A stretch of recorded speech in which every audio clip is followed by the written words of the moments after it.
The great outdoors, a place of mystery, a place of serene beauty, and a place of terrifying horror stories. Welcome back to the swamp, my friends. It's good to see you made it back for another episode. Today I'm going to be sharing some creepy and allegedly true outdoors horror stories sent in by viewers just like you.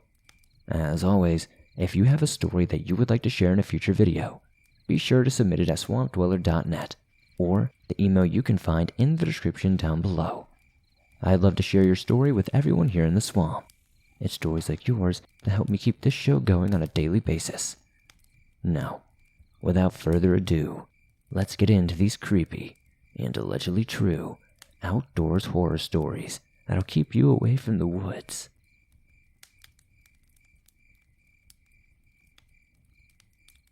Opening day of deer season in northern Michigan is viewed more as a holiday than just another outdoor activity. People from all over the state come in droves, filling all the campgrounds, hotels, and bars the night before. Never understood that, mixing alcohol and deer rifles. Most of these people don't care if they even see a deer. They take this time to escape their everyday life and just relax. Although, some are too hungover to even get up the next morning and trek through the woods to their hunting spot.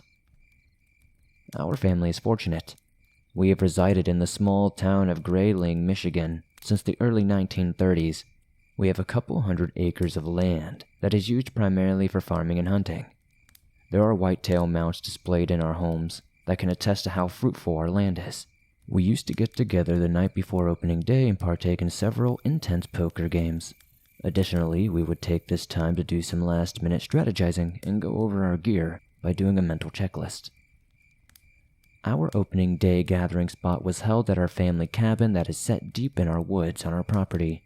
To get to this location, you would have to turn on four-wheel drive and travel via rugged 2 tracks that would bounce your head off the truck roof if you weren't holding on right.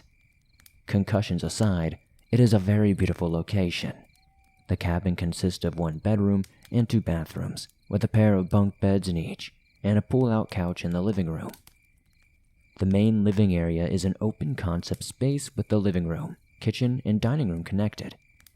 Signal is non-existent at the cabin, so there's a vast collection of magazines, books, and VHS tapes for this ancient TV, with a built-in slot that I don't think has ever been used in over a decade. However, the magazines have a thick layer of dust on them since the curation at the cabin leaves little to no time for boredom.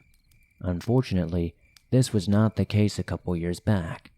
As the years went by, fewer and fewer hunters made the trip to the family cabin. The cabin, as I wish to remember it, was once a place full of family, friends, and great memories, but is now tarnished by a sickening nightmare. The weather that night was frigidly cold, and upon my arrival at the cabin I immediately started a fire in the wood stove. This would prove to do very little to take the edge off. Snow fell around the cabin, creating a thick layer of fluff that muffled any sound, creating an eerie quietness.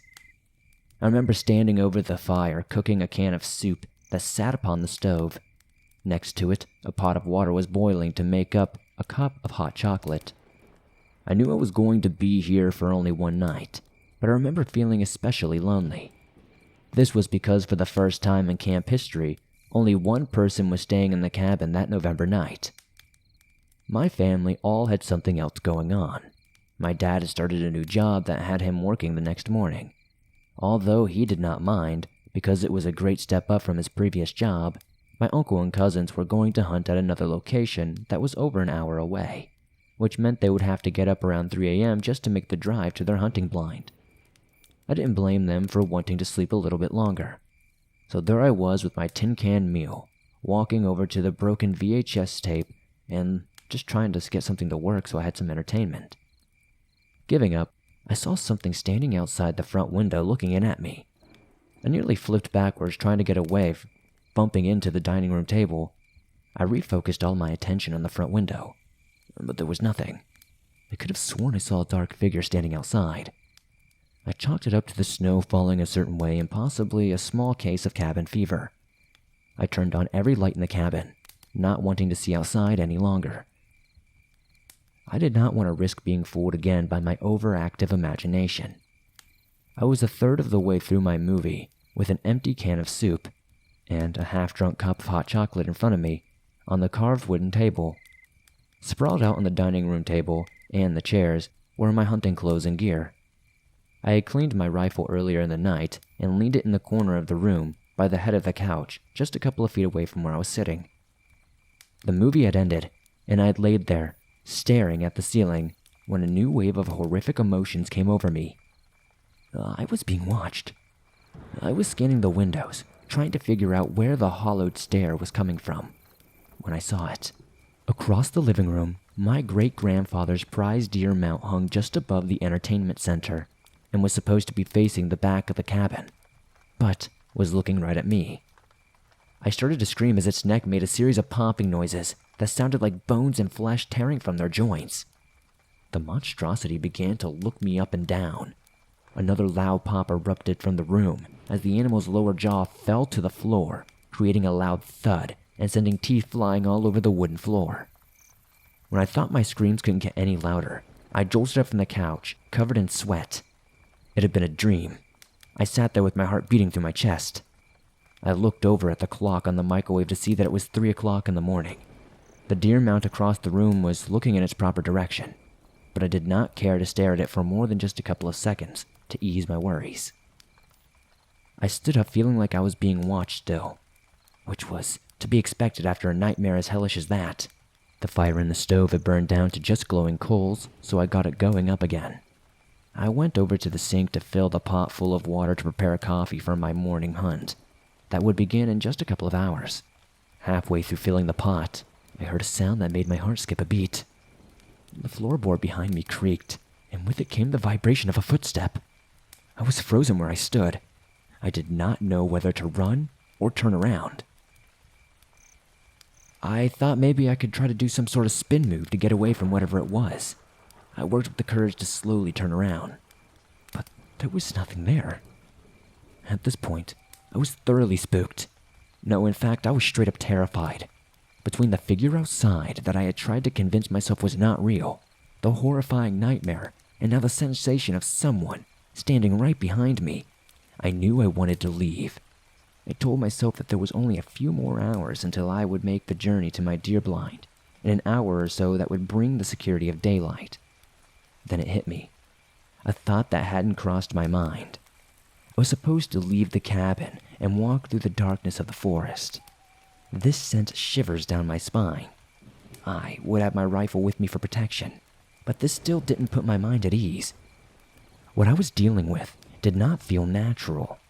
I sat back down on the couch and began to think about how I wanted to just leave entirely. But I was determined that I would walk to my blind about 5:30 to get there before daylight came. I would have normally left sooner, but this would have allowed much less time sitting in the dark before the sun illuminated the sacred land. I somehow managed to doze off sitting up on the couch, but was awoken by a pounding on the cabin door.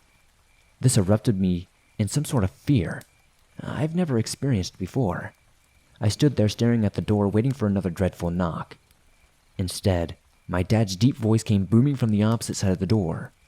He sounded concerned, so I rushed to the door to see what had brought him all the way out here. I went to open the door but stopped. This made no sense. The door was unlocked. My dad might have given a courtesy knock, but then he would have let himself in. I knew I'd fallen asleep, but I believed I would have heard this diesel truck come up to the cabin. It's pretty loud. I took another step back and saw something in the corner of my eye. To the right of the cabin door hung a mirror that was reflected most of the living room and the kitchen area. What had caught my eye was the reflection of a figure that crouched behind me in the middle of the room, ready to pounce. The sight of this thing made me want to puke. It was a deer that had flesh hanging from its body. The antlers on it jutted out in several different directions. It was covered in an infectious, decaying skin. Then, the pungent smell hit me like a ton of bricks and made me gag. A familiar sound echoed in the cabin. It was the popping noise I had heard in my dream that had come from the deer mount. This creature thrust its body backwards, causing it now to stand on its hind legs. I had to get out of there. The keys to my vehicle hung below the mirror on an antler that we had screwed into the wall to make it like a key rack. I grabbed them and flung the door open. The sound of hooves chased behind me, clacking against the floorboards. I must have hit the unlock button on my key fob 10 times before reaching my truck, even though it was only a few yards from the cabin. I jumped in and floored it out of there, not daring to look back. I have never returned to that cabin. The land on that cabin, it's pending sale right now, and a couple of guys from downstate are trying to buy it. I hope it doesn't go through. The only advice I have for you is if you come across an abandoned cabin in north central Michigan, do not approach it. In fact, get out of those woods as fast as possible.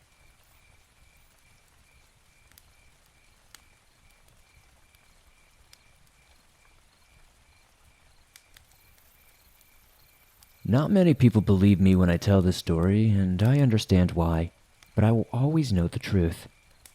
For some backstory, I go to a summer camp in the middle of the woods in Texas for a month every summer.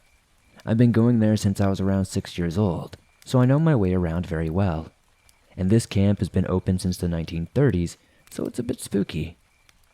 Last summer, I was having a good time at camp as usual, until the first night of the third week.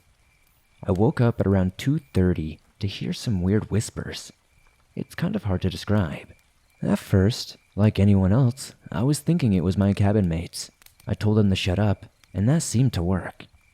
I was barely drifting back to sleep when I heard something right in my ear say, "No, you." I scream and sit up as fast as I can, banging my head on the piece of wood connected to the top bunk. I hit my head so hard that I literally blacked out. When I woke up, I wasn't in my bed. I was laying in one of those empty horse stalls. The stables were down a short trail from the rest of the camp. I don't know how I could have sleepwalked there without going into the woods, and you can't lock the horse stalls from the inside, and the one I was in was locked. I looked around confused before climbing out of the stall since I couldn't unlock it. I started walking back to my cabin scared as hell when I heard it again. The whispering. I screamed again and booked it back to my cabin. Just as I thought I should be there by then, I see the stables again. At this point, I'm petrified, and tears are filling my eyes. Nothing felt normal anymore. I felt like I was floating, like I was running in circles, like I just wasn't safe. It just felt like something was messing with me, playing a sick game with its next victim. I was frozen, thinking of what to do. The raspy whispers sounded louder now, and I could make out what they were saying. "She's so scared. This is just sad. Why is she so scared? Oh, I can't wait." Is as much as I can remember them saying. I still just stood there, with the darkness closing in on me. The next thing I knew, I woke up from the forest floor. The dread set in. I had no idea where I was. I got up and started running in all different directions when suddenly, I finally saw it. A cabin. It was the cabin for the 12-year-olds, but it was the closest and I was scared to death.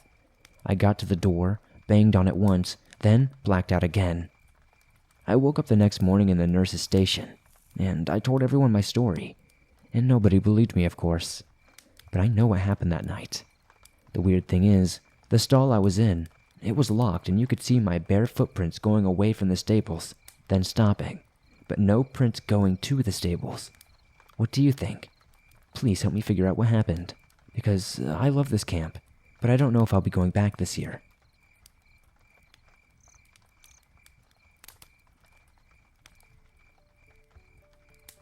Hey Swamp Folk, I apologize to interrupt these stories. I know it's an inconvenience, but I just had to take a moment to thank today's sponsor. No matter how you're feeling about getting back out there, there's no denying it's an adjustment. When the world gets too loud, something I love to do is create my own soundtrack by popping in my Raycon wireless earbuds. Sometimes you need some upbeat music to pump you up before you see people, or to stay calm with some guided meditation. I like to listen to all of my favorite podcasts with my Raycons. Whether I'm working outside or simply working out, my Raycons keep me connected to my favorite outlets. Let me tell you right now, Raycons are the best way to listen. They came with a bunch of gel tips for your comfort, and unlike some of the other brands I've used, they don't stick to your ears. Raycons have a 32-hour battery life, so you can listen to whatever you want, when you want, for a really long time. They start at half the price of other premium audio brands, but they sound just as good. Raycons come with a 45-day happiness guarantee, so you really can't lose. Give them a try, and you'll see what I mean. My stories will sound better than ever on some Raycons. Create your own soundtrack with Raycon. Right now, Swamp Dweller listeners can get 15% off their Raycon order at buyraycon.com/swamped. That's buyraycon.com/swamped to save 15% on Raycons. buyraycon.com/swamped.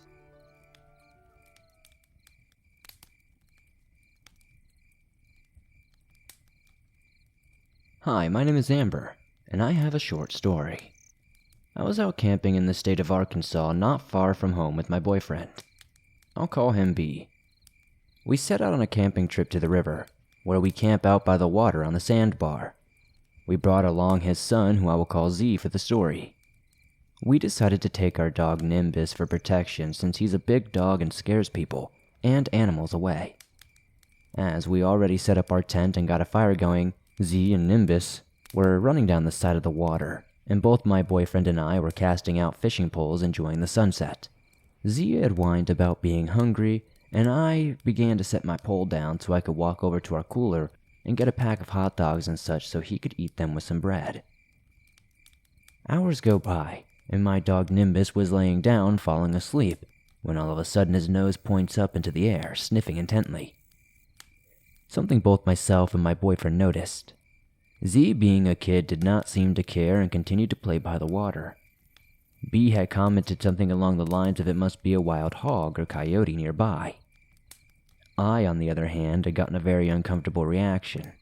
Nimbus stands on all four legs now and sprints off into the woods. I'm horrified and obviously scared something or someone is there, and he took off after it.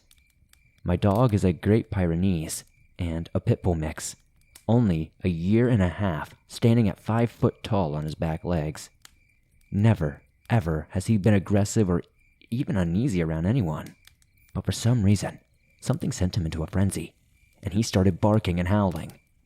B had a flashlight and started calling for him to come back. Me, sitting in my spot, watching Z, making sure he's not chasing after his dad or getting scared, as he is at the age where he's scared of the dark. So I call him to come sit by the fire and hand him a snack cake, and we wait for his dad to return. But he was gone for about 10 minutes and had gotten far down the bank calling our dog. I could hear coyotes running and howling on the other side of the river, frogs and toads chirping, so I knew we weren't in danger. Or I tried to convince myself of that. I had decided to call for both B and Nimbus because I started to worry that they were going to be attacked by coyotes. I called Nimbus the most, hoping he'd hear me and come running. I hadn't seen B or heard him for quite a while. I wasn't seeing his light either, so I asked Z to stay by the fire and I grabbed a spare light. I didn't want to go far because I don't want to leave Z alone, and I really don't want to walk in the woods to search for B or Nimbus by myself. But they've gone for quite some time now, and I'm beginning to get very, very worried. Z started to cry, saying he wanted his dad. I tried to tell him it'll be okay and he will be back soon. But I started getting more worried. I heard howling getting closer and heavy breathing, but not sure who or what it was. I heard the sound like growling or some sort of a fight between a dog and an animal. Me being absolutely horrified and unable to move, Z crying in my arms worried about his dad, I heard a gunshot, and then complete silence. I looked around frantically, in all directions of the woods, unable to see anything. I was hardly able to see past the glow of the fire. I was blind. I'm begging Z to quiet down to help me call for B. He sobs and shakily calls out for his dad. I call for B louder and louder until I hear panting coming from the woods and look to see a pair of eyes moving in the woods. I don't say or do anything, not wanting Z to see it and start screaming. I keep my eyes on it until it disappears, running away the opposite direction. I soon see a light and hear B and Nimbus running to us. Z runs to his dad and B picks Z up and lets him cry on his chest before getting to the inhaler and allergy meds for Z before he has to take him to bed. Usually, he'll have a bad fit. We try to comfort him as best as we can. Me, who is still freaked out by the eyes and the noises I heard, being paranoid of every sound. I wait for B to put Z to sleep, and he comes back. He walks up shortly after. I ask him what happened and what the shot I heard was. B said Nimbus was chasing something most likely that was maybe a coyote or something similar. But Nimbus had gotten very far away. That's when B heard howls and growls. That's when he put a shot in the air to scare off whatever it was. He usually carries a handheld with him when camping for anyone or anything for our safety. Thankfully, it had stopped whatever Nimbus was fighting, and he heard it take off running, and Nimbus had slowly walked back to B. Shortly he walked back. After him telling me this, I wasn't sure what to tell him about the eyes I had seen because I wasn't sure myself what I had seen either. They were about 10 yards away in the tree line, on a small incline, so I could barely tell the height the eyes were sitting at. But I tried to sleep, but fear sunk into me as I listened to Swamp Dweller scary stories almost every single night at home, and I've heard him tell stories about things in the Ozark Mountains and even the rivers. I was restless to any noise I could have heard, and at daylight, we finally started to get out of there. B and Z both woke up and started packing, leaving me in the tent to sleep a few more hours, till they decided it was time to go home. I haven't been camping again in that spot in a while now, but if we do, I'm taking all my dogs and carrying something myself, because those eyes haunt me on the drive home every night.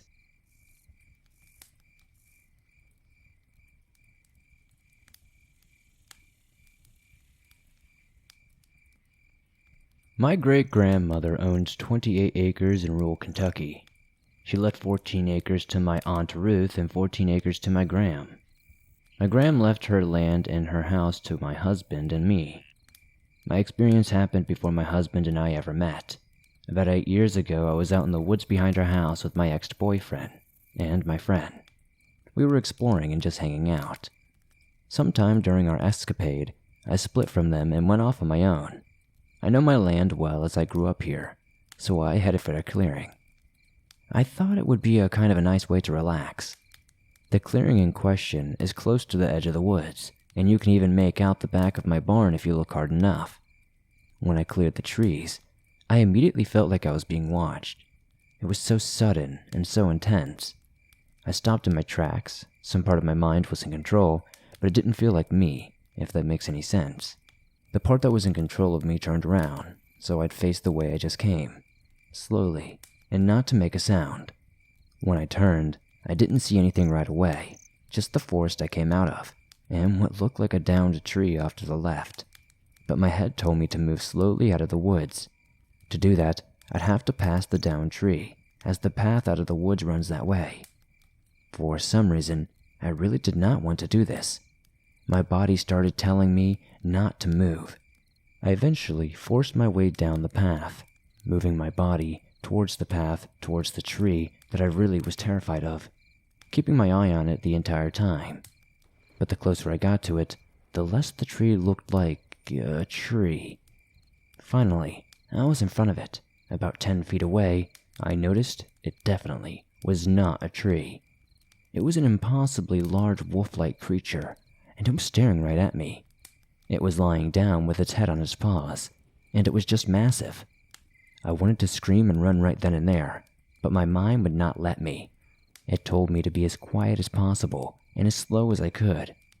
I stared down that thing for what felt like 30 minutes, but was probably no more than 30 seconds. Even still, I got a great look at it. It was dark brown, as big as a black bear, and absolutely still. Its eyes followed me as I moved, but that was all that moved. I know it wasn't a bear, because I know the difference between a bear and a canine. I cleared the woods and immediately ran from my house, screaming for my ex and my friend. Weirdly enough, I didn't tell them what I saw, and I didn't even want to. Not because it sounds crazy, but because I just don't think I should.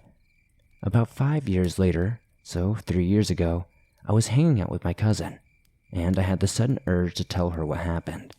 She grew up around these woods too, and she knows where the clearing is. I thought she wouldn't believe me, but the hairs on the back of her neck stood up, exactly the same way mine were, as I was explaining this, and I knew at that point she had seen it too. She told me when she was young, she was playing down by the barn with her siblings, my other cousins, and my Aunt Ruth. She called them in for dinner. My other cousins went up to my aunt's house, but my cousin stayed to play. She was throwing rocks at the trees when she saw the same wolf running out of the woods toward her. She said it was fast enough to get from the wood line to the barn in about just a second or two. That's about 200 feet. By the time she got to the orchard, this thing was right on her trail. She ran to my aunt's house and never breathed a word of what she saw. The older she got, the more convinced she became that it had been a dream. I have not gone back to that clearing since that day, and my cousin's story explains why I never saw her go into the woods when I was young. My sister hates it here because she claims she feels watched. Everyone but me thinks she's ridiculous. My cousin theorized that it's a type of guardian spirit. It was angry with her for throwing rocks at the trees, and that's why it was aggressive with her. It didn't attack or chase me because I wasn't harming anything. I'm not sure, but it's the best explanation we have, as only us know about it. I'm telling my story for the first time to you guys. Honestly, just so maybe somebody else could help explain it for me in the comments maybe.